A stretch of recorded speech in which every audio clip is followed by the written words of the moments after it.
Welcome back, everyone, to your lockdown podcast, where we're keeping things going, even in lockdown, because we live together. Yeah, we have to. We've got nothing else to do. Nothing else to do. We're waking up late. We're going to bed late. Mm-hmm. How are you guys getting on? Hope you guys are getting on better than us. We need a routine. Help us. So we're here just to talk about EastEnders, because it's the only thing that's keeping us going. Oh, is it? Because this week, Ben got berated on Twitter. I did. Well, it wasn't that bad. People said I moan a lot. I'm here to say that if the show's good, I praise it. If the show's not good, it doesn't get praise. Right. So otherwise, it would be boring. So what should we look forward to this week? It was okay. It was good. It was an improvement on last week. But of course, like always, there's still negatives to find, because that's what I do. Only if you look for them. That's what Jags I would and say. Habiba. Yeah, that was difficult to miss, really, wasn't it? No one can say that it was perfect. To be fair, I don't think you were alone on that criticism either. I think Jags and Habiba is pretty much universally hated. But luckily, we can talk about it a bit later on, can't we? And have a nice little chat about Jags and Habiba. So the episodes that we're talking about this week were aired between the 30th and 31st of March. And Sharon finally had her full-on scenes. Dennis's funeral. She had character-driven moments with Phil. It was all going on, all plus points. It was all good. So at least Tish Dean had a moment to shine this week. She had a moment in the sun, and it was actually really good with Sharon and Phil this week. I thought it was brought back memories of how things should be, and that's the kind of nostalgic throwbacks and remembering their history, and it was really nice. It was really good, and I mean, we could have done with it a few weeks ago. Possibly. But it's fine. Steve McFadden was on pantomime leave. They couldn't be helped. No. And I suppose his pantomime leave was more extended just because of the fact that the episodes are now being stretched out further. So, when I say a couple of weeks ago, I mean like 2 weeks after Dennis's death. Yeah, but then he would have been back earlier, wouldn't he? Technically, he should have been back last week. Still could have been earlier. But it's fine. We won't dwell on it. I mean, we did have the funeral off screen, and they did really tease us, because they had like that montage of the horse and carriage going around the square, and there was music playing, if anyone did notice that. Didn't give me goosebumps like the music playing on the Friday Boat Week episode. No, I mean, that's like the pinnacle of background music. That's right. That's when they did it absolutely perfectly, and I still to this day get goosebumps when I see it. I love watching that scene again when Whitney confesses to the police officer. And everything's going on. Dennis's body's there, and Phil's looking. It was all really Ben's good. looking all a bit withdrawn from everything. And I also found the music sounded a bit loud for me. I could have had it fade in a bit more. Fade in and out. Yeah. Or just have nothing. Just silence would have been much more powerful to me. But it's fine. It's here to stay. It's in every episode. We're dealing with it. Music's a thing now, and you need to just deal with it. It is. Not that I am very well. Well, no, you're not. You're dealing with the music worse than this lockdown than anything else. But then they teased us, and they showed like they played noises of a church and like church bells and people sitting in a church, and they were like panning downwards, and I thought, oh, they're actually going to pan down into like this fire and a picture of Denny. Oh yeah. And I was like, oh, they're going to show like cremation, and they're going to show. Why would they show his cremation? Well, they were showing. Awful. That's what it looked like. This they were is the showing. coffin burning. But it then panned, and then it just flashed over to Mick and the Vic. It crossfaded. It crossfaded to Mick looking at a picture of Dennis. So they teased us, thinking we were gonna get a church scene, but we didn't. And I found it weird that they then all got in a taxi, drove back to the square, got out of the taxi, and then Sharon did a speech. Yeah. I was like, why did she not do the speech like when he was being buried, or the ashes, or whatever? That was a bit odd. So I don't know if there's like budget restraints, or whether because this was the anniversary death, they wanted to just film internally so it didn't get leaked. Like leaking. That happened before with Abby, didn't it? When she died, they had photos of a funeral. Oh yeah, outside the funeral. I mean, I wonder if it's something more PC, and that is that they're not allowed to show like a church or some kind of symbolism of Christianity or some religion, just because. Really? Well, yeah, because then they haven't done it for like 3 funerals now. I know they did did it it for Dr. Leg. They did it for Dr. Legs, yeah, but that was like just one big white room, wasn't it? They didn't really show much of that either. Yeah, Dr. Leg's funeral was the last death not held by Kate Oates. So maybe she doesn't like funerals. Well, I don't know if that's true. I can't see. Well, again, she's not I can't shown reference them. She didn't show Mel's. I can't reference Coronation Street. I don't know what funerals they may or may not have shown during that time. But yeah, it is weird that they don't seem to do anything off the square. It's probably budget, I guess, and they blew it all on the boat, which we can tell by the hags. Yeah, but the hag storyline. How much budget do you really need just to film in a church? Yeah, I guess. You don't really need that much. I mean, they've got to pay Tish Dean to leave the studios. That's true. She will live and die in those studios now. She charges extra for external shooting. That's pretty wild. They have a special air-conditioned, like, cold room for her to sleep in at night, where she can only stay. When she got back, obviously the Vic were hosting the wake, and Linda prepared some pizzas. But not this the was right an interesting pizzas. scene for Sharon. I mean, it was a bit like camp, which is Sharon, obviously. But it was a bit over the top. But I guess little things like that would stand out if you were. I mean, she said at the position. beginning, she said nothing's going to make this day imperfect. She wanted the day to be perfect in her mind, so she didn't sleep, but she didn't care. You have to remember, she was maybe a bit angsty. She was a bit tired. She, wanted this day to be absolutely perfect. She probably had a banging headache by the end of the day. Well, I don't think she had a drink by that point either. No. She shouted a lot. She shouted a lot. She'd gone in dry. She needed pepperoni pizza in her life, and Linda didn't think. Though she had them, so I don't know why she didn't cook them. I mean, she had them ready. She's sober, isn't she? She's just all over the place. But she just replaced instead of picking up the pepperoni, she went for the cheese pizza in the freezer. I don't know, was it like a little nod to because Sharon gets a bit obsessive with items sometimes, like Denny's in the kitchen eating a biscuit, or Hunter wants pudding, and now it's pepperoni. So is it like a character trait? They were trying to compulsive. Yeah, order. they're like hinting at like a little character trait for her, because it was a bit out of the blue. That was the thing that caused tension between her and Linda, when there could have been 1,000 other things. I think they just wanted some tension just before the reveal of Phil's entrance into the Vic, before he first of all laid the flower onto the memorial. Yeah, one single rose. And I guess that was one way of doing it. I mean, Linda did deserve a shout by Sharon. She's been real fair. stuck up. She's been awful when she's been drinking to Sharon, when Sharon was absolutely in an hour of need before blooming the death of Dennis, and she hasn't really been there. Have she been there for Dennis? For Sharon? A few occasions, but it's always kind of been passive aggressive between them all. Yeah, because if you look at the friendship in classic EastEnders between Michelle and Sharon, 1993, absolutely, they put their problems to one side to listen to each other's. Normally Sharon's problems, but besides the point, it's if Michelle goes over to Sharon and Sharon says, "Oh, you never guess what happened."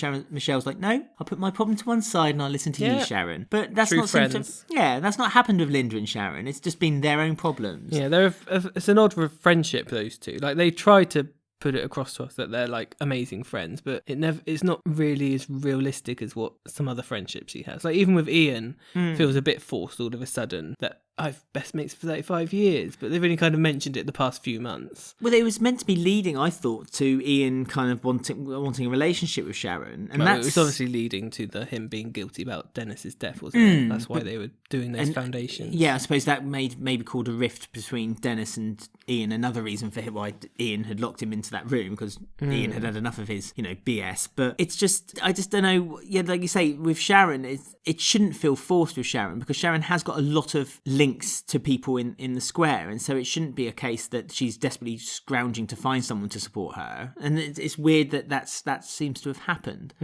Well, she's fallen into the arms of Phil quite quickly after running at him with a knife. Rotten hell.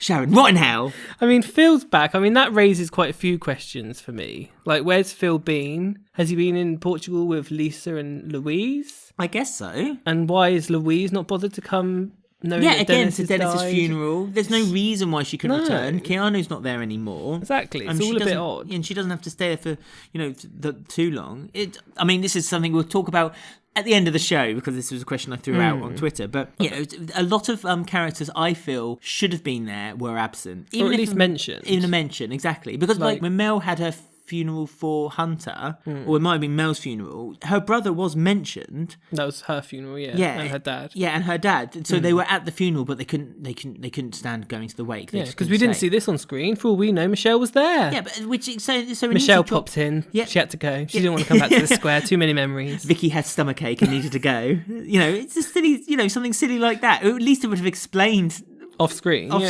why they weren't were there. It was a bit strange. I mean, obviously some of these questions about Phil will probably be discussed, I hope, in a few weeks, where he's been, why he's on the run. He turned up and the police are looking for him, but Jack didn't arrest him. Like, do you know what I Oh mean? yeah, Jack was there. Jack seems... see, this is where it gets off. It's like Jack had his little speech with Callum. Again, we'll chat about when we talk about Callum and Ben later. You know, being the high and mighty, like, you know, you should do good. And yet, yeah, he had every opportunity to to arrest Phil, and to chose not to. Like, and then he had every right to do it. And like the police were looking for Phil, but he was in the Archers. It's like, surely the police should go maybe to his place one of business. There's one place where Sharon knew he would be there, but the scenes between Sharon and Tish, between Sharon and Phil were really good though. They were excellent, really good. Like I said, it just brought some nostalgia back. Because she's a Watts now, so she's got nothing to lose anymore. Credited so as well in the end. Because I know she was having it out, and she said, you know, the person I think about when I close my eyes isn't you. It's not Keanu, actually, like I told you on Christmas. It's actually Dennis Senior. And she had her photos of him and all sorts, and, you know, she was letting him have it. But I did feel a bit like Phil wasn't taking blame. Like, he was kind of avoiding the subject of him pushing the boat over. But he didn't. I have to... He did. It wasn't... No, I'm sorry, but it wasn't entirely his fault. But Who punched the captain? Phil. He punched Keanu into him. No, didn't someone actually hit the captain to kind of, like, move him away? I'm sure it was Phil. Hit him with a gun, didn't he? I mean, Phil obviously has a lot to apologise for. Don't get me wrong. He does. And I think he has ultimately shown he's apologetic at the end of the episode. He did at the end, yes. He said to Ian, you know, there's no more running away, and then you had that slow motion moment when he was walking to the police station. You're fast forwarding too much though. Oh, okay. Because the fact that him and Sharon had it out, and they, after their anger, they sat down and talked it through, and he said he was like a son to me, and he did apologise. She did forgive him because she ended up sleeping on the sofa quite soundly, like a little princess. Which I think and he kissed her on the forehead. Yeah, I think she finally was able to put it to rest. I think that was what you meant to think. But it made me think like, oh, well, she's just forgiven Phil. So Ian doesn't really have much to worry about. Well, she asked Phil for apology for forgiveness as well, because she said, you know, ultimately this all kind of stemmed back to me. This was my fault for having the affair in the first place. But don't forget, Sharon, that the reason you had the affair was because Phil was showing you no emotional. Oh yeah, he was horrible. Display at all. If I was Ian, I'd be like, well, screw you, Dotty. I'm just going to tell Sharon because she's forgiven Phil, who is way worse. So I think she can forgive me. All I was doing is punishing him for being an online bully. But Phil at least came forward and admitted his mistake. Ian is hiding and trying to find ways to continue hiding his betrayal and mistake, and that's the difference. I think Phil was hiding in Portugal. Yeah, but not from Sharon. Like, he wasn't hiding from Sharon that he had done it. If he had done it in loosest terms, he and Sharon both felt like that they were both to blame for it, and Phil never kind of denied that, while Ian is continuing to deny any involvement with Dennis's death at all. In fact, there's no link to him at all that he had any contact other than being branded a hero. Well, he's being branded a hero. He's trying his best to like say, no, I'm not a hero, but people are still calling him one. That's true. He's not, at least give Ian credit where credit's due. He's not trying to take the credit of being a hero. I wonder if there's going to be a story later in the year when there's going to be like Walford Hero of the Year and he gets nominated for it. And this is like where it kind of comes out, like he gets the award and Dotty's like, oh no, I can't stand it anymore. He's living a lie. I mean, there should be one in the summer if we have a summer, because the atomic summer. Because Bex was nominated for that last year by Louise, and she gave it to Sonia, didn't she? That's right. I forgot. So there is one. Yes. So maybe Ian will be due one this time, and Sharon will take it. Yeah, and maybe the Vic will win Pub of the Year again in March, and they'll have another celebration. A roller coaster ride for all the cast. Yeah, maybe. But yeah, I mean, I liked, as you say, I liked Phil's return, and I think he did the right thing ultimately by going and turning himself in. And he was more human. He had emotion, he had character, he had layers. It was all what we wanted. But he wasn't gangster Phil that we were getting a bit sick and tired of. That's caricature because he's about 65. Granddad Phil. He is. Great rocking granddad. chair dad. And I found it funny how he said, what my mum would have said is take it on the chin, hand yourself in, admit to it. And I was like, no, Peggy would never have said that. No, Peggy went out of her way to make sure the police never found anything out about any of them ever. Yeah. Like when he burnt the Vic down and he was on meth, she did everything she could to stop any police finding out. And there was another thing that I found bad writing or didn't make sense was when Phil said to Sharon, you could have phoned me and told me about the funeral. And it's like, Phil, you've been on the run. No one knows where you are. Shirley can't get hold of you, but Billy can. Oh, yeah, because Shirley said, didn't she? She said, like, I've been trying to get in touch with Phil and he was not answering his phone. But Billy's the one that told Phil about the funeral. Oh, so right. is Billy going behind Karen's back now? Because I thought he because allegiance. that's right. He stepped down as being a Mitchell, didn't he? Yeah. And he whacked Phil round the back of the head. Yes. When Phil did his mysterious sneaking away, like behind the sofa. So that was a bit odd, and it kind of makes me feel a bit sad for Shirley because she's doing everything she can to back up Phil, and like she lied to the police and didn't let Linda or Mick say Phil had been in the Vic, and he's obviously not giving her anything back. But then their relationship has always been like that. Phil is always taken and Shirley's always given, and because Shirley will always have that soft spot for Phil, won't she? That's what I mean. It's quite sad if you think about it. She obviously loves him still, and he obviously doesn't feel the same way. So I think that's like, if you try and go deep down into Shirley as a character, that's a bit sad and a bit like I mean, Shirley's always been kind of used, hasn't she? Even by her own family, really, because she's trying to, I think, okay, we'll probably talk about this again when we talk about Linda and Mick, but remind me about how Shirley's getting used by her own family now because of the Mick and Linda situation. But I just wanted to quickly talk about also, do you think Phil had the right to say that Dennis was his son? Because he said like he loved him like his own, and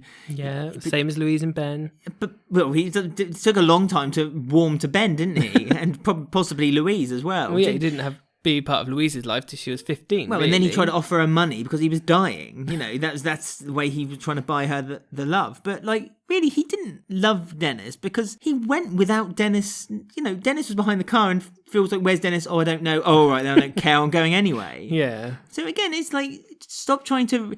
I would rather that they wrote Phil to say, I was never a great dad to him, but I always tried to be, and he was always my son. And that would have been better to show a bit of remorse. Yeah, I mean, there was a lot of that. Even with Ben, how he was going on all these 2 episodes about how much he's a brother to him and how sad he is. But we've not ever...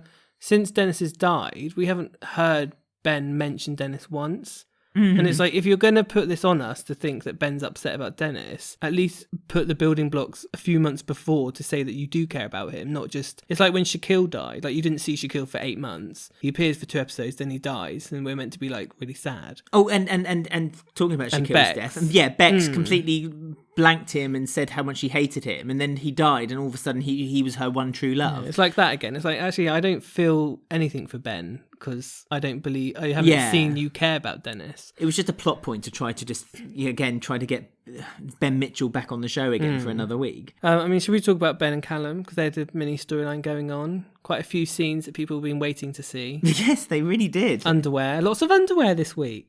Callum, Ben and Peter all in that underwear. Lovely. That's what I noticed. That's what I tuned in for.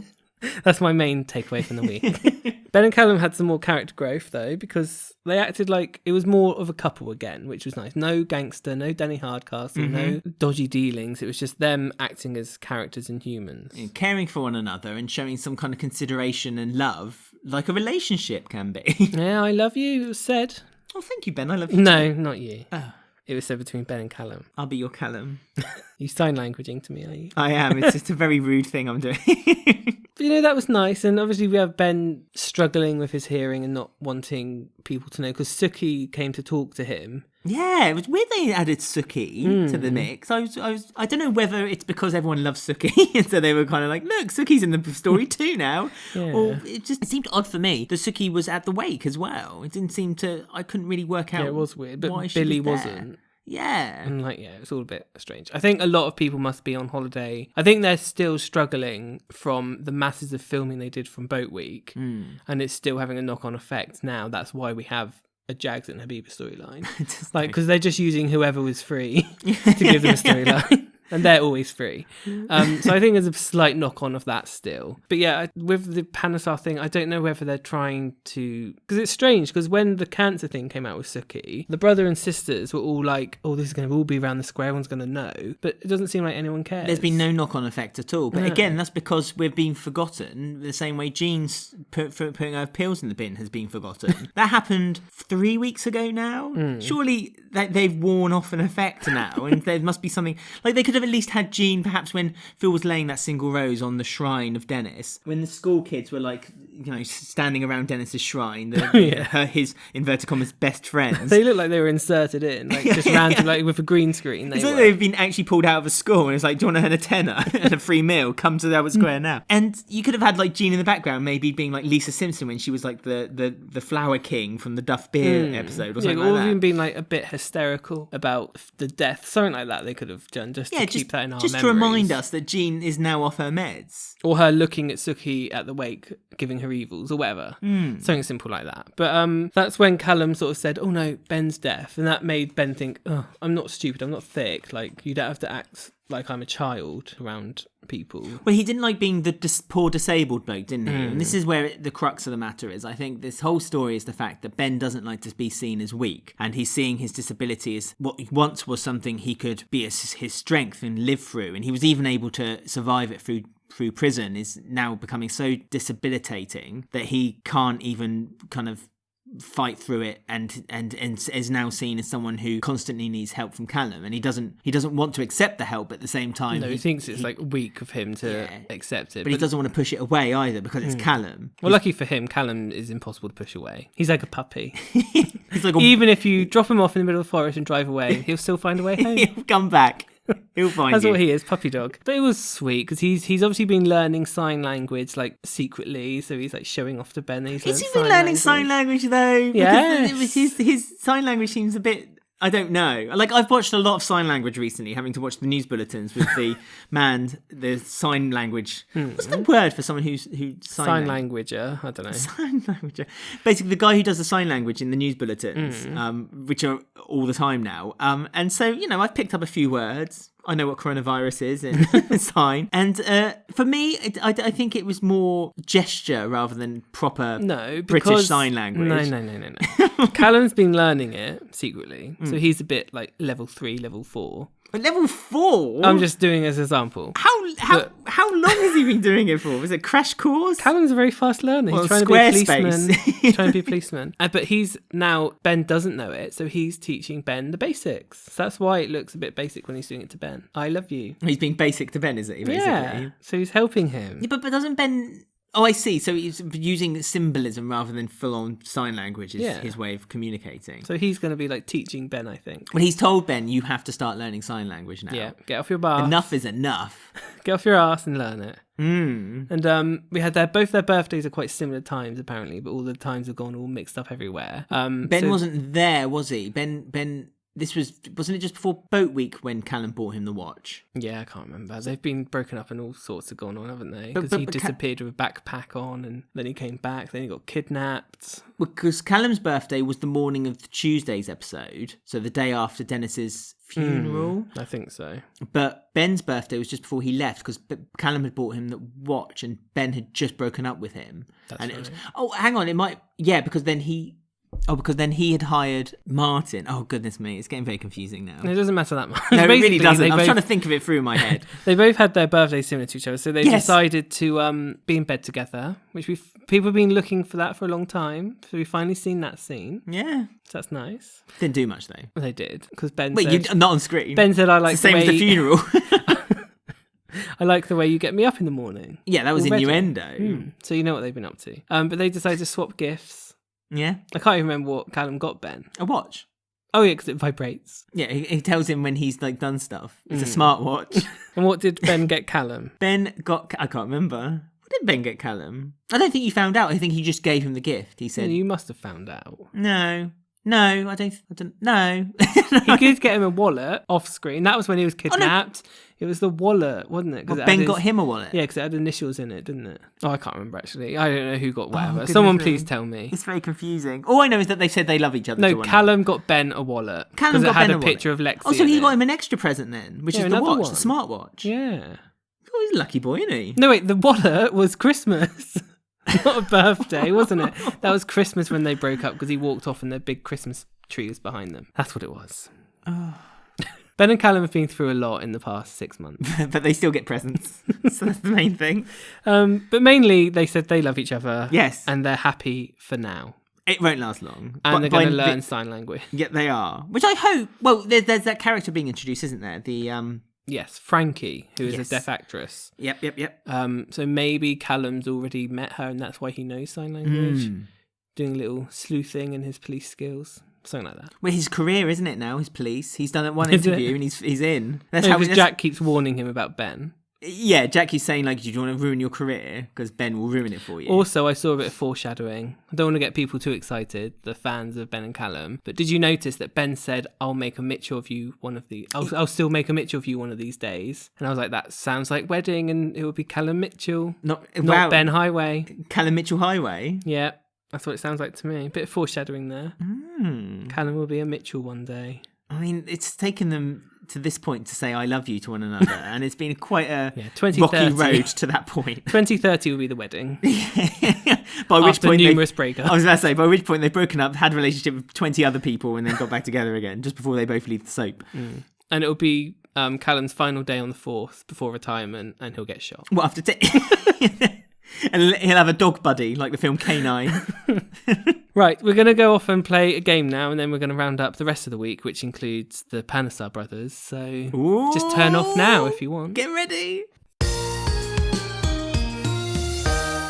Playing a game we haven't played in a while, because you told me that I wasn't allowed to play any games that I played on our live stream on Sunday for we used our up quiz all day. our games, didn't we? Not all of them, as I was about to tell you. But it's just a reminder now, I'm going to just say that if you go to our YouTube channel, you can still have a play of our Queen Vic pub quiz that we recorded live on Sunday evening, where we played a few games from the show, and also we had a full Q&A of some questions as well. But you can join in still. It's a lot of fun, isn't it, Ben? You joined in, didn't you? Yeah, it was good. And this is why on Twitter people say you're always negative. It was good.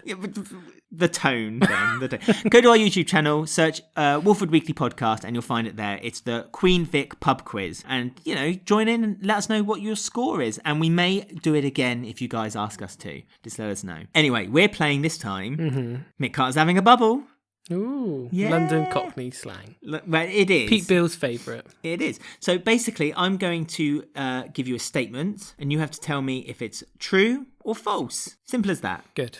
But because the recent news that the 2020 Soap Awards have been cancelled, sad news, I'm afraid to say. Yeah. It's been 20 years, 21 years, isn't it? 20 years? I think it's the 20th anniversary this year. Yeah, very sad. We Very don't get sad. to see the Hollyoaks cast all dressed up. But also, we don't all have fights with the Emmerdale cast. But we also don't get to see, basically, some stories quite rightly get awards. Letitia Dean. Or actors, exactly. Letitia Sean Slater, his return, nothing. Yeah, exactly. Have to return Bianca, again, nothing. All forgotten. All swept under the carpet until 2021. That's just why we need Bianca back. Ted's exit. Yeah. That deserves an award in itself. The Jags and Habiba story. Oh, that'll be next year. Best yeah. romance. So, to commemorate the memory of the Soap Awards, I'm going to ask you if in the certain categories, the EastEnders in 2019 won or didn't win that category. Okay. Now, if they won that category, you Say need true. You need to say Oh, winner, no, winner. don't do this. You need to say winner, winner, chicken dinner. I'm not saying that. Yes, you are. No, I I'm won't not. accept your answer unless you Okay. do. If It'll be a very long game then. if they didn't win, Yes. you have to say false. no. You have to say you're on a cruiser because there's a loser. Right. Okay, so what do you say if they win? Winner No. Yes, winner. or loser. No. True or false. What kind of meal would you have if you're a winner? I'm not doing that. Come on. Winner. Right, so you ready? Yeah. First category then in the 2019 British Soap Awards was Villain of the Year, and Ricky Champ was nominated. Ooh. Was it a winner, winner, chicken dinner? Was that Or the question? Were they on a cruiser? Loser. What were they on then? He didn't win. Come on. It would probably be Pat Phelan from Corrie, I imagine. No, Oh, wasn't it? that was like year before. Oh, who could it have been? Well, no, he lost. He's still. Well, yes, he was on a cruiser. I won't join in. It was Nathan Essex who played Buster Smith in Hollyoaks. Who? Quite. Buster Smith. No Ricky Oh, Champ, was I it? know him. He was the guy who did the football team who got down for grooming children, wasn't it? I'm sure it was. Oh, him. was that it? That deserved to win. Quite a Very good villain, storyline. to be fair. Yeah. Okay, so in the 2019 Soap Awards, Best Storyline, did the knife crime story win? No, loser. Loser? Yeah. That's correct. That's correct. The impact of Aidan's suicide on Coronation Street won. Kate Oates. Yes, her last one, wasn't it? Best female dramatic performance. Was it a winner? Gillian Wright was nominated, incidentally. Was it a winner or was it a loser? Was it winner, winner, chicken dinner, or was he on a cruiser? False. What? Lose. Loser? Yeah, Jean didn't win that. Jean did win it. Did she? Jean won Best Female Dramatic Performance. That was the Hayley storyline. Gosh. Now she's not going to get anything for her cancer storyline. Again, yes. Very sad times. How about... Also, I feel Kelly Bright's going to miss out the most. Yeah, that's true. Because she's literally done everything. She's literally done everything up until the point where the soap awards were meant to start. And so the new year will begin. And I don't think they're going to do much with the Carters next year. So we had Best Female. What about Best Male Dramatic Performance? Yeah, Mick. And no one was nominated in that category. So no one would have won. Not even Mick? No. Dear. I know. think Jack P. Shepherd won, didn't he, from Corrie? No, Adam Woodward won. Oh, from Hollyoaks. Yeah, Hollyoaks. that's the same story of the villain. That's the same storyline. He auditioned to play Keanu, I'll have you know. What? How lucky Sharon would have been then. I know, what a disappointment. Ding dong. Best Actor did have a nomination. Okay, is that Mick? It was Mick Carter, but also Zach Morris. So there was 2 chances to win. Did either one of them win Best Actor? Don't think they did. I think they only... It was a really bad year for EastEnders, I remember. Yeah, because John York won something at the end and he said, thank you, Kate Oates, for taking over or something. No, I don't think Mick did win. No. Do you remember who did? I'm surprised you don't remember. Their most hammiest actor. What, in Hollyoaks? Oh, yeah, I do remember. It's the gay lawyer guy from Hollyoaks. Gregory Finnegan, who plays James Nightingale. Yes, he's friends with James By and they shook hands on the way to get his award. Yes, I remember. Oh, what about Best Actress? Lorraine Stanley was nominated for Best Actress. No, didn't win. Loser? Yeah. On a Cruiser? Yeah, because it was refusing to say it. It was one of the girls from Corrie, the blonde girl, but I can't remember her name. God, you can't remember anything right. It was Chaz Dingle in Emmerdale, played by Lucy Purgator. Chaz Dingle? Pargator. Don't know who that is. I can't say her name. All right. How about Best On-Screen Partnership? Nominations was Roger Griffiths and Carolee Fernandez, played by Mitch and Bailey Baker. Yeah, they won that one. What did they win? An award. And what Best did they eat afterwards? She thanked the Lord. And she had a new, I think Mitch had braids in his hair. I remember. I feel like you're stereotyping a race here. He did have braids in his hair. They did win, yes. Yes. Chicken dinner. Why don't you play the game anymore? I might have to get more people to phone in and play the games with us. That's an idea. I might do that in future. If you want to play a game live on the show, because Ben clearly doesn't want to do anymore, let us know. We'll get you on. Okay, might as well finish with Soap of the Year. Did EastEnders win Soap of the Year? No. Do you know who did win? Emmerdale. You know who did win. Hollyoaks. Hollyoaks won. Oh, yeah. So long ago, 2017. 2019. Oh, 19 this is. This is last year. Oh, my head's been in 2017 this whole time. Oh, right. Well, Oops. That's probably why you played so badly and also refused to say anything. So there you go. I didn't do that bad, actually. I got quite a few right. But to be fair, EastEnders only won 3 awards. The only one I missed out was Best Young Actor, who was also Bailey. But yeah, they didn't do very well last year. But as you said, it was the tail end of the John York kind of caretaking the soap before. And Hayley and Kat didn't make it to the Soap Awards. And do you they know were the meant to reason go. why? No? They didn't say. Oh. Hey, the woman, Kate Jarvis, just put on Twitter, can't go now. It was like, okay. Letitia Dean didn't turn up either. No, understandable. She's busy. I would love her to win one year so she can just lay on This her. could have been her Lifetime Achievement year this year. Oh yeah, they might have had it all planned out and ready. They have to do it soon because I fear that she's planning a No, she's there to stay. leave very soon. No, she's there to stay. Okay. Well, we may have lost the 2020 British Soap Awards. However, we are still doing our 3rd annual Walford Weekly Awards. That's this is not our cancelled. third one in the year. I feel Ricky Champ is going to move from Villain of the Year to Comedian of the Year, but I forget what that's the way things categories go. are. Do we do Comedian of the Year? I don't think we do. Well, we can this can always time add- for Ricky Champ. If you have any ideas of what categories you'd like us to do get in touch with us. All the nominations will be out as usual at the end of April, and then we do the show at the end of May, which is normally part of our main podcast, but because of the fact that we're now doing smaller podcasts because they're shorter episodes, we may do it as its own standalone episode. Don't promise too much yet, because who knows what's going to happen. Who knows what's going to happen between then Something and will now. happen. But we do know that at the end of April will be when the nominations come out, and we will let you know the details when that happens. Anyway, thanks for playing, if you could call it playing, Ben. I answered the questions. Yeah, but not That's correctly. You didn't get in the spirit of things. That was Mick Carter's Having a Bubble. So speaking about the Carters having a bubble, we got their little storyline this week with Linda, and her alcoholism journey continues. Because she's been sober this whole time. She's done really well. She's got makeup on, her hair's done. Mm-hmm. She's taking Ollie to school. Mick kind of thinks she can do it, but at the back of his mind kind of thinks, I don't think you can. Was she saying maybe don't run before you can walk? Shirley's kind of marking bottles up, ready to take her down. Well, I mean, it was a bit unfair that Shirley was deliberately... I think she was deliberately trying to catch her out there. And that was so... It seems a bit cruel to do that, especially since that when Linda discovered, like, that could have caused a real panic attack on her. And especially if she's coming down on alcohol, could have really damaged her. I know. It's a bit, like, unsympathetic thinking that she can't relapse, like, once. And Shirley was ready to kick off the second she did relapse. It's a real shame for Shirley because her character's really been building up recently to be more sympathetic and a bit more...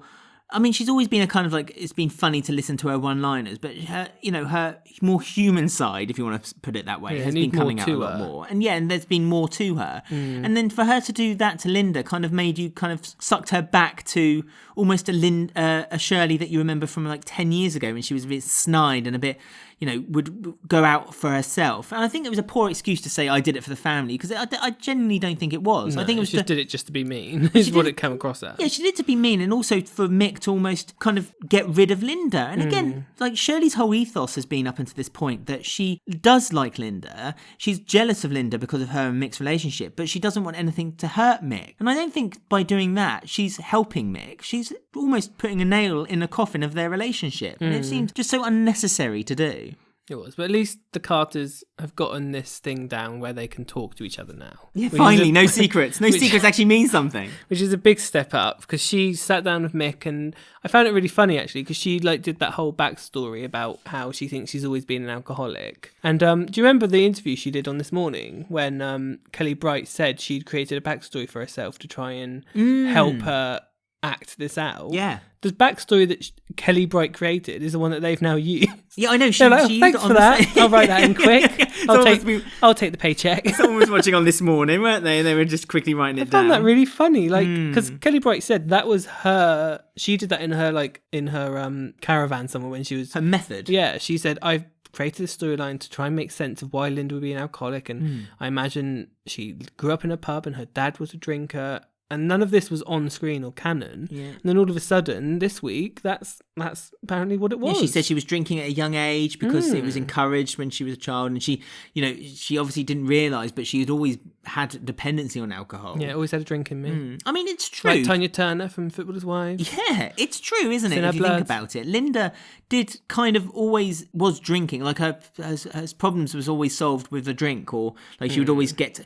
When she was together with friends. That's an easy right because you could just literally say that about anyone. You're right. If you wanted to, like, oh, Shirley's always drunk in the past. She's an alcoholic. You could say that about Denise, Sharon, anyone. But then with the extra background story that you said that obviously Kelly Bright had written and they've used, it now actually makes sense. It makes it more of a concrete argument. I mean, they are relying on the actors because it was James By's idea to give this whole thing with Ben and the Bridge and Dark Martin. They took that. Thank you. Now they're taking Kelly Bright's idea. Yeah, but did Dark Martin really pull off what well, no, exactly. But it's funny, like, they're just taking the actors' suggestions to be like, that'll do. We need to do another... That's a storyline. We need to do another podcast. We did it about a year ago when we said if we were executive producers, this is what we would do. Maybe we need to do another one of those and see what comes out in the autumn. Wow. I'd save a lot on the budget because I'd be axing all sorts of people. Left, right and centre. But no, they had a chat and they actually decided, because we've been hearing about they're leaving the Vic. And the whole time we were kind of thinking, oh yeah, right, like the Carters aren't going to leave the Vic. If they do, it'll be temporary. But the way this was done and handled, it kind of did feel like final, like it was a decision and that was the character's new path. Well, did you notice every time that Linda was meant to feel some guilt or realise what she was doing it for, Ollie would walk into the the room. So it's all for Ollie, isn't it? Yeah. This is all based basically on Ollie. So do it for him. yeah. So and I think it's where Mick goes back and says, I chose you and you've chosen the bottle again. And Linda was like, no, I haven't. And conveniently Ollie would walk in and they both realise that it's actually not about them. It's about the welfare of their own kid. And it was quite cleverly bookended, really, because it began, the week began with the social worker being there and Linda saying, yes, it's been difficult, yes, it's been hard, but, I'm doing my best. And it's, for the social worker's point of view, it's always been about Ollie. And it's kind of just slowly pitted, and slowly, by the end of the week, or the second episode, you realise that they've all now come to the conclusion that this has got nothing to do with their ego, or who's better than anyone else, or who can one-up anyone else. It should all be about the welfare of Ollie. Yeah, and it's not about Shirley, it's about Mick, Linda and Ollie. Yeah. And they decided, that's it then, we need to leave the Vic because she's around alcohol all the time, she's serving it, she's smelling it. And because she said that, it kind of made me think maybe it's not going to be Phil and Sharon, because some people thought maybe Phil and Sharon are going to get the Vic, but we got Phil, who's an alcoholic, so it's a kind of a stupid message to say, Linda's an alcoholic, she can't be here. Oh, but Phil's bought it. So I guess that kind of rules them out. Plus, as much as I'd love Sharon to be behind the bar, I don't think Letitia Dean is going to be wanting to work. Because being a landlord or landlady of the Vic gives you a lot of extra filming hours, even if you're not technically because you're doing always anything in the scene. So even if there's a scene happening which doesn't even involve you in the Vic, you still have to be there almost as a reactive character, or just in the background. So I don't think it's going to be Phil or Sharon. I don't think it's going to be any A-list cast. But who could it be? I think it's going to be down to the Panesars or the Taylors. But how the Taylors get in there, I don't know. I can't see anyone else. I can't imagine it being the Panesars or the Taylors. I really can't. Panesars want to take over the square. Vic's the place to do that. I think if it's going to be a current character, I think there's more strength of it being Ruby, and perhaps if Ruby does Ruby own and it. Max. Well, no, if Ruby does own it. I mean, Ruby and Max isn't a relationship, is it? Really, let's be honest. It's barely hanging by. Ruby's not involved in anything though. Why would? Well, put Ruby as the owner, but have Sharon perhaps as the caretaker. So she could be like the manager of the bar? Oh, sorry. So to have Sharon as the caretaker. No, Sharon's not in the right mind to do that. I think she is. I think that basically the story has... Plus, I don't think Sharon would work for Ruby because Ruby's the one who took the club from her. Yeah, but that wasn't her fault. That was she still blamed her fault. Slightly. That's true. Well, it was Ruby's dad who killed Dennis Senior, wasn't it?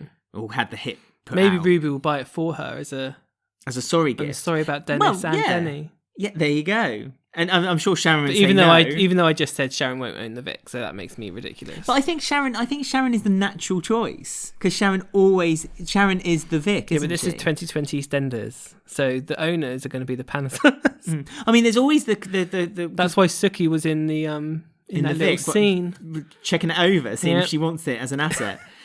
The new dad's out of prison. Oh yeah, that's true. They could own it all together. I mean, because they're all in Adam's flat, aren't they? And that's just a 1-bedroom flat. And there's 5 of them living in there at the moment. No, it's a 3-bedroom because they had Honey's 2 kids as well. Oh, I beg your pardon. Yeah, you're absolutely right. But yeah, I mean, the reason I think it's the Taylors is because it's kind of. We had that weird Mitch gin storyline. Oh well, when he said I could run this. No, yeah, but also making his own gin. Right.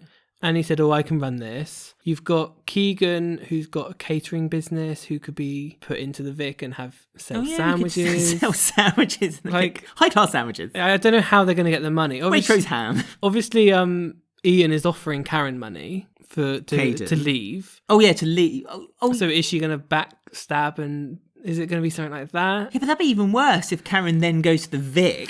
Because then Sharon's going to be really peed off if that happens. Not only do you have my son, but now you have the other baby of my life, which is the Vic. Yeah, but it's kind of symbolising how Sharon grew up in the Vic as an adopted child, and technically Caden will be adopted. Oh, right. Are they trying to do a symbolism of that weird thing? I don't know.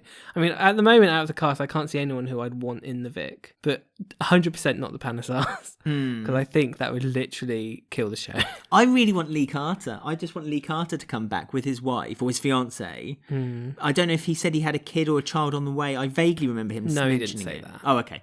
But, But well, they could though. Yeah. They could still be a thing, and I think that would be. I mean, it'd be nice to have a fresh start away from the Carters, but in another weird way, it'd be nice for them to still have. I just think he would suit it. I think his character would suit it. Yeah, because he's grown up enough, and he looks a bit landlordy, doesn't he? He looks like his dad. Like, casting is outstanding, and I just think it would suit it. I really do. I think that. You have to see if Danny Boy gets killed off on Argyle this year. He's free, but if not, he's not, because he's on Argyle as a little army man. Yeah, but he's already filmed it. So there's no reason why they can't kill him off screen on Argo and put him on the square. For me, it makes sense. For me, that's and Mick could still work there, but Linda couldn't. Yeah, Mick could still work there part-time. That's everything. Like, what is Mick and Linda going to do? Shirley could still live there as well, and Tina. No, I forgot about Tina. She should have died on the boat, I feel. Do you reckon Mick and Linda... That's a cruel thing to say. She should have. She hasn't done anything since the boat week. Air hockey table. She has to make sure it's nice and clean, ready for the straight punters. Yeah, true. Do you think that Mick and Linda will end up buying like a flat from Jack or Mel's house? They can move into Mel's Jack's house. His mate, isn't he? Yeah. So probably Mel's house, I guess. They're going to move into Mel's house. But it will be very odd for those characters. But it is interesting to see. And I think they have the reveal of who's getting the Vic has been filmed. It's like one of the last things they filmed. So we should know before the break that is incoming. So that's interesting. That is interesting. In a way, I'd rather they kept it. That could be the last Duff maybe ever. I mean, quick chat before we move on to the Pannisers, because I know you can't wait to talk about them. Jags topless. Woo. Do you think that they have edited the episodes differently, that now they know they can only put 2 episodes out a week, that the episodes have been edited so that they fit that restraint better? Yes, something's happened, because last week, I know everyone says I was moaning, but they were they were poor, and like they didn't work as 2 episodes. No. And they felt like really weird. And this week, Tuesdays was really good and it felt like a complete thing. Mondays felt a little bit like it had just been edited, kind of. Yeah.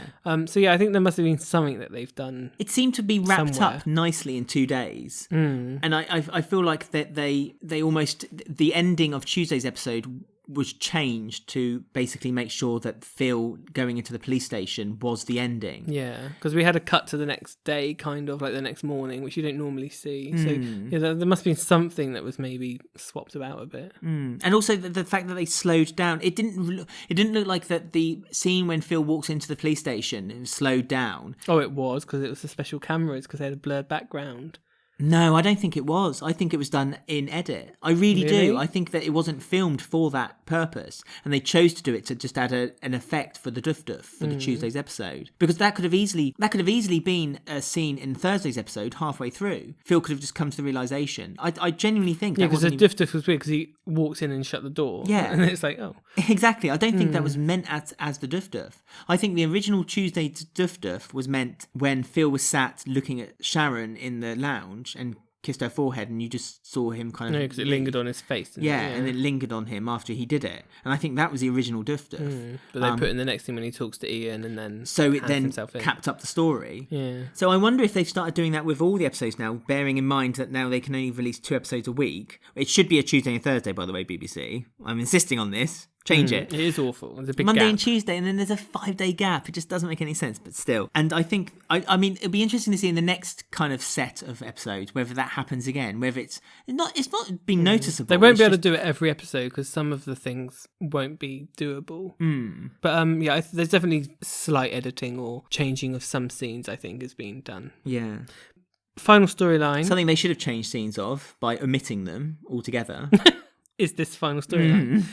Yes, because we had Jags have a storyline, Habiba and Vinny. Vinny's was fine. I didn't mind Vinny's, apart from the really... It's all a bit like, I don't know, random. Well, Vinny can't forgive his mum, Suki. No, it makes sense. But Jags does forgive her because she's feeding him up. It's just really ridiculous. And yeah, Jags he's just so bad. Well, Jags goes over to Habiba's house to... Because he was flirting with her in the Minute Mart and said, oh, you know, I can't ignore such a fine arse. And it's like, okay, nice one. And then he goes to Habiba's house to then say, I apologise for making that comment, but I stand by what I said. For which then Habiba was like, oh, hang on, maybe. And then he claimed he saw a rat, claimed that he got the rat and threw out the back door. I know, he like picked up an imaginary rat and Habiba was like, oh, thanks. Yeah, I'm that easy, now let's sleep together. It's like... No, it's because he said he had he liked Tupac and rap. And she said, I've never had a boyfriend who I've been able to relate to before.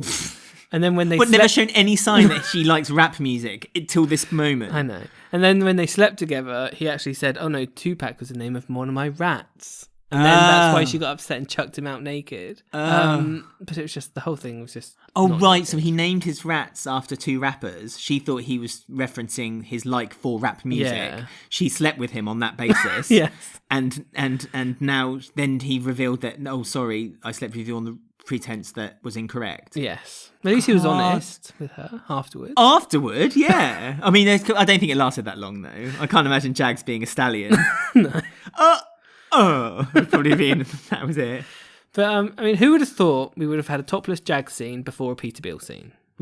Who would have wanted a topless Jag scene before a Peterbilt scene? He wasn't that bad actually. He was much more impressive than I thought he'd be. I'm like Habiba. You sleep with him then? No.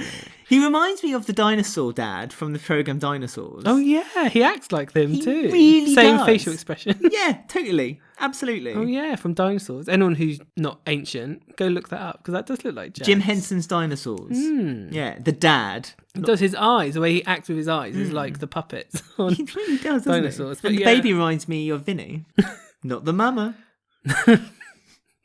Poor Vinny. I mean, we found out a little bit of his hobby, I guess, where when he's stressed, he likes to go graffiti things. But we didn't see the outcome of his graffiti. No, I mean, it would mean getting a professional graffiti artist in. I don't and think of course, they had the time. Dotty, who seems to know how to do everything, like magically, she knows how to do it too. She has an A-level on everything, doesn't she? Mechanics, graffiti, conning Ian Beale. This Dotty thing, because obviously her and Vinny were like having a little heart-to-heart, I guess. Because they both feel like outcasts in their family, don't they? Oh, was it? I can't remember. I think Vinny was kind of like, I don't understand my family, that they've betrayed me and everyone just seems to just be ignoring it. And Dotty feels the same, obviously, because of her dad, and Dot possibly as well, because she found out that Dot had a hand at her dad's murder, or death. I shouldn't say murder, death. And, Dotty and Vinny kind of are related in that way. So it's better than saying that, I had two rats called X-Pac. And, But again, with Dotty, it's all a bit odd, her character, because like she's blackmailing Ian because she feels like she's doing it for the greater good. But she's doing it for the greater good, but she won't tell Sharon she still wants to get something from it. Yeah. And then she kept going on about how she hates liars and hates betrayal. people who... But then she steals those men's wallets. And then, she has a go at the men for trying to get it back, and then Peter, and lies to them and says, "I haven't got your wallet." Yeah, it's really weird. Further the lie. It's like, why? I don't understand what I'm meant to feel for Dotty. It's all a bit strange. It's really disjointed to me. I can't work out what the end game is for Dotty. She has a moral code, which is admirable, but it doesn't apply to herself. It does. Yeah, it doesn't apply to her, and so really, it's almost showing that her, superiority in her mind of what she's doing to Ian out of the basis of he's lied on to Sharon is actually just for her own benefit and gain rather than to stop Sharon's blushes and feelings and stop Ian and Sharon's relationship being broken up. So yeah, she's showing her selfishness really rather than her chivalry. Because I don't know, it's just all a bit odd because then Peter helped her, but then for some reason she slept on the couch. It's all a bit weird. I don't know why any of it really happened. I mean, I do know why, because they wanted Ian to get the mobile phone and the keys. Oh yeah, no, that happened. Yeah, so as in why it happened by the writers. Yeah, that's what I mean. Why? Yeah, because Ian's got the keys back from the Archers now, so I'm presuming because and the mobile phone, isn't it? Or is that later? No, she's hidden it in the Archers. Oh yeah, that's it. So now he's going to take the phone from the Archers, and basically then Dotty has no evidence, so it's then his word against hers. And I suppose that's another reason why they've kind of done it, because it shows that Dotty has no moral code. She was in the middle of the street shouting at people. The only person she has on her side is Peter, because Peter still, I think, doubts Ian. Yeah, the seed's been planted, so he's questioning it all. And she's got Vinny on side. She's got all the men after her, hasn't she? Well, Vinny and her... Yeah, but then she left Vinny in the club. Vinny left her, because she said, I'm going to get some cocktails and free from those men. Oh, and he was like... He looked the men up and down, smiled and walked out. Oh, Vinny. Well, yeah, possibly. Might be a bit like his sister. Well, he did say he felt like his sister. He felt misunderstood. Ooh, Vinny. Bisexual Vinny. That Dotty will like that. Nice to have a bisexual character. It's always... I know Sonia is technically bisexual. And Ash. That's what I mean. Oh, yeah, by Ash his did say she was bisexual. That's what I mean by his sister. You said... Oh, I thought you said Dotty would like that. No. Well, Dotty would like it, but I Okay. said he's like his sister, Ash. Okay, then I want to make him a full-blown gay. Well, we'll have to see if he ever turns up to Prince Albert. Actually, the fact that he's not been in the Prince Albert... Yeah, it's probably more that he's means gay. Because the Prince Albert is slowly becoming the least gay bar in the planet. Straight men only. Yeah. Plus Kathy. Who is a straight man? Didn't mention Kathy's hat. Oh, yeah, we should have a quick mention to Kathy's hat and And Sharon's veil. A really long veil. I know. Very Did long. you notice that when she You went need to to like trim it a little It was bit. like a wedding, though. Like when you go to your wedding, you always have the veil over your face, and then once you're married, you can obviously show your face, and then you can have your face revealed for the rest of the day. That's what Sharon did. So did she get the funeral confused with a wedding or something? I'm not sure. She was meant to keep the veil on at funerals to I think cover your blushes. emotions. Yeah, crying. Kathy covered hers quite well by wearing a very big hat, a detective hat. I love Kathy's hat. She wore it for Dr. Leg's funeral. Loved it then. Still love it now. Yeah. Go down in history. What else do we have to say about... Did we finish Hags? She chucked him out basically, and that was it. That was the end of that. Naked. And when the police arrived. To arrest. Sadly not to arrest Jags, yeah. But there you go. That was the week. Our short podcast has overrun massively. But there's still time to listen to your comments because you guys have been getting in touch with us. Yeah, so we're going to go on now to... I don't want to gossip.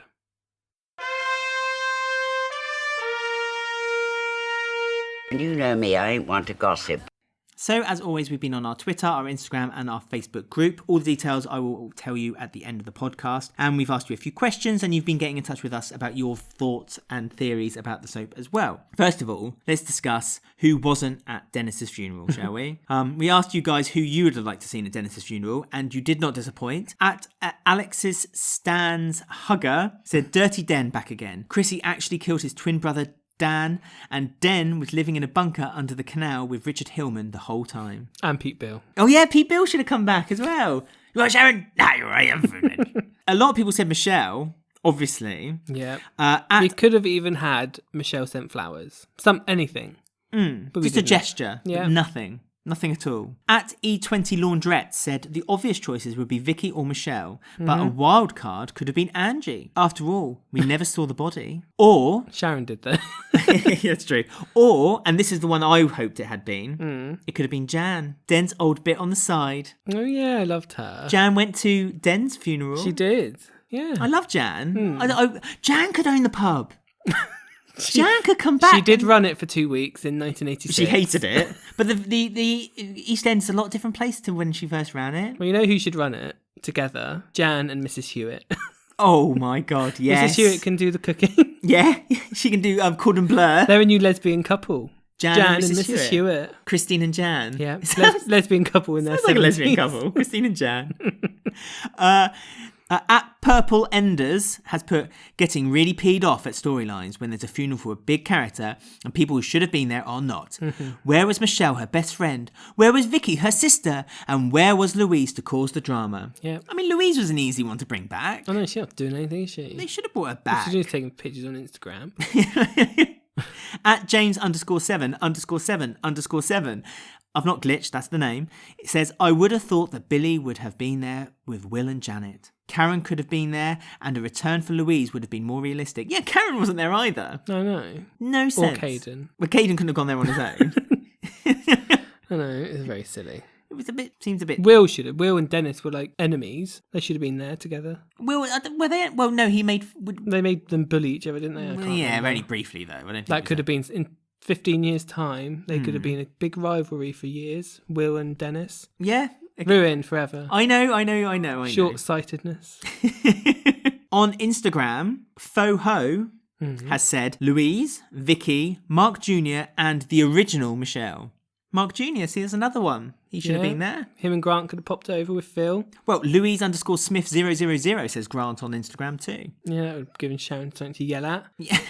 She didn't have enough people to yell at already. Ewan Macintosh_ says Bianca, because I want Bianca. Bianca is the Queen of Walford. Hopefully she'd help Shaver. I don't know, did Bianca and Sharon have a friendship? I'm not really sure. I don't think so. They're not compatible. At Hannah One Time on Twitter says Grant should have turned up with Phil again. Any excuse to get him back on the show. And also, where was Dot? Yeah, Dot should have been there as well. They should have had Dot send flowers. Everyone should have sent flowers.